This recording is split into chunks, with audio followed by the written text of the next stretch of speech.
لك شفاعة وهذا مطلبي أنت المرتجى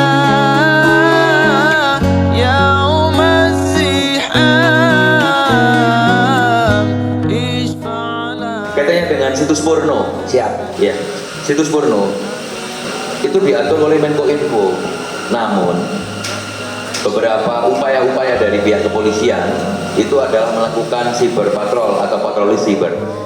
Nantinya kalau misalnya dari masyarakat, Bapak Ibu sekalian, itu mendapatkan informasi alamat situs porno, mohon disampaikan kepada Babin, kepada Pak Kapolsek, nanti sampaikan ke Polres, biar kemudian saya bisa menindaklanjutinya untuk meminta diblokir. أنت المرتجى